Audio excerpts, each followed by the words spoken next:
بر محمد وعد محمد صلوات صلی اللہ چند بند مصائب کے طور پر سلام کے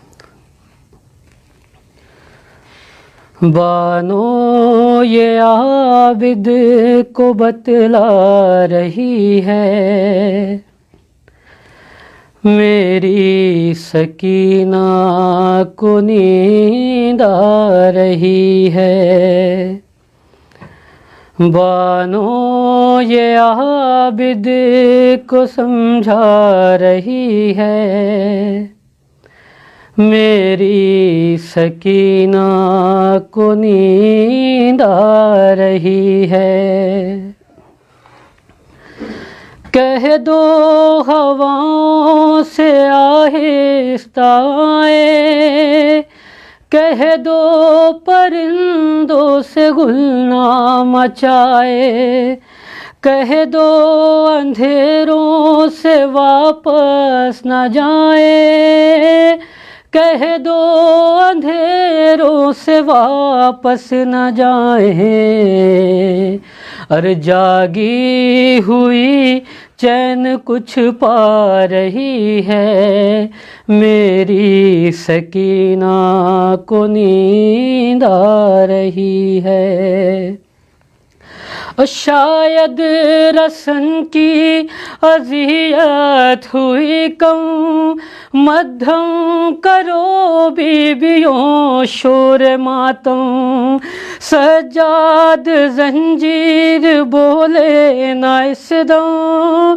سجاد زنجیر بولے نہ اس دم سکون سے جو اب سانس لے پا رہی ہے میری سکینہ کو نیند آ رہی ہے اور زندہ کا در زور سے اب نہ کھولو اے پہرے دارو اب آہستہ بولو اور تم بھی تو جاگے ہو کچھ دیر سو لو تم بھی تو جاگے ہو کچھ دیر سو لو بابا کی خوشبو اسے آ رہی ہے میری سکینہ کو نیند آ رہی ہے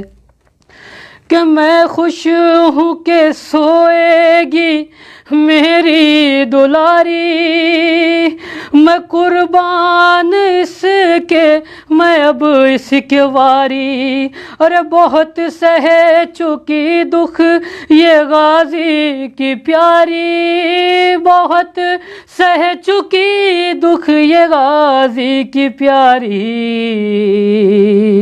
مگر نبض کچھ اور بتلا رہی ہے میری سکینہ کو نیند آ رہی ہے بانو یہ عابد کو بتلا رہی ہے میری سکینہ کو نیند آ رہی ہے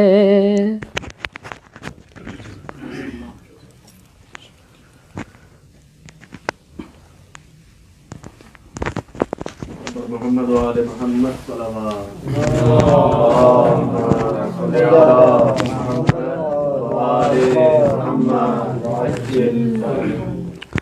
رحم اللہ من قرأ الفاتحہ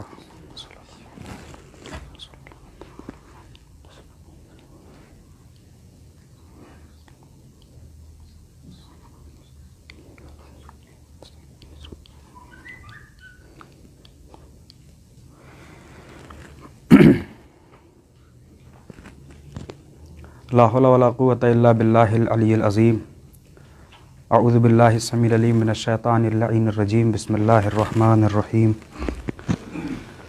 الحمد للہ رب العالمین ثم الصلاة والسلام والتحیۃ والاکرام علی النبی الامی المکی المدنی القرشی العربی الہاشمی الابتہی التہام سیدنا و نبینا و شفیعنا و حبیب قلوبنا و طبیب نفوسنا مولانا و مقتدانا ابی القاسم محمد وآلہ الطیبین الطاہرین المعصومین المظلومین المنتجبین المنتخبین واللعنۃ الدائمۃ الباقیۃ علی اعدائہم اجمعین من الآن الی قیام یوم الدین اما بعد فقد قال اللہ تعالی فی محکم کتابہ المبین وفرقانہ الحمید وقولہ الحق بسم اللہ الرحمن الرحیم واللہ اخرجکم من بطون امہاتکم لا تعلمون شیئا وجعل لکم السمع والابصار والافئدۃ لعلکم تشکرون صلوات بر محمد و آل محمد۔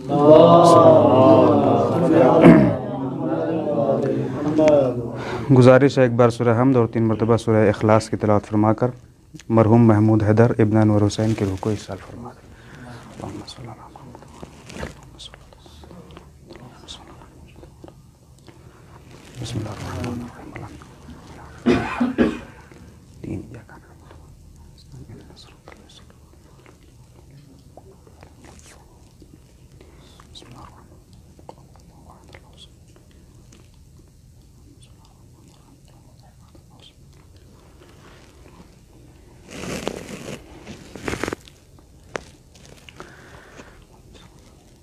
بر صلوات پڑھنے بابا زبان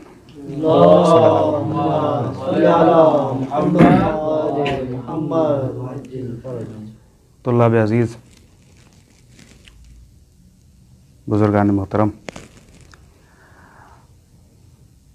آپ حضرات کے سامنے قرآن مجید کی ایک آیہ کریمہ کی تلاوت کا شرف حاصل کیا، جس میں پروردگار عالم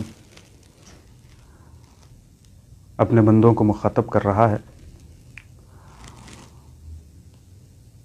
اور ارشاد فرما رہا ہے کہ واللہ اخرجکم من بطون امہاتکم لا تعلمون شیئا۔ جب اللہ نے تمہاری ماؤں کے شکم سے تمہیں اس دنیا میں بھیجا، اس وقت تمہاری کیفیت کیا تھی؟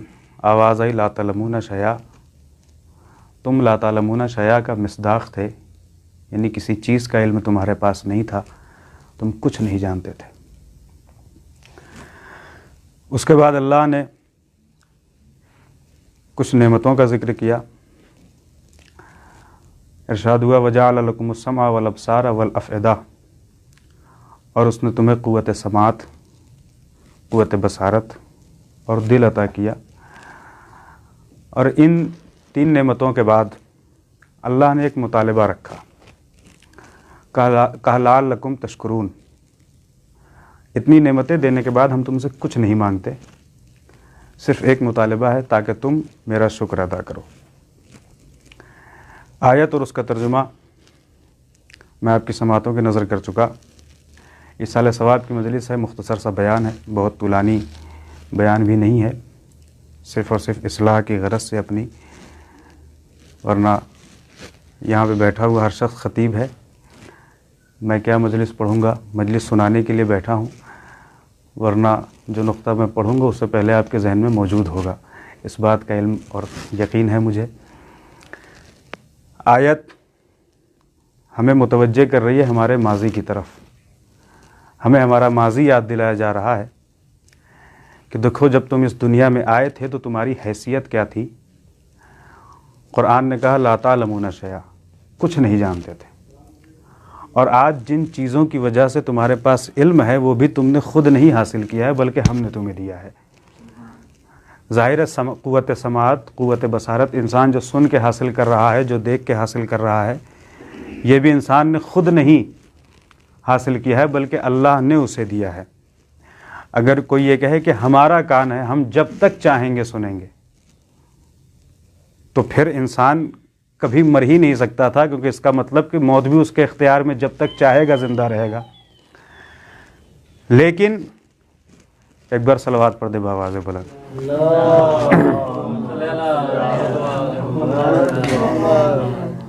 اگر زحمت نہ ہو تو ایک بار اور بلند ترین صلوات پڑھ دیں۔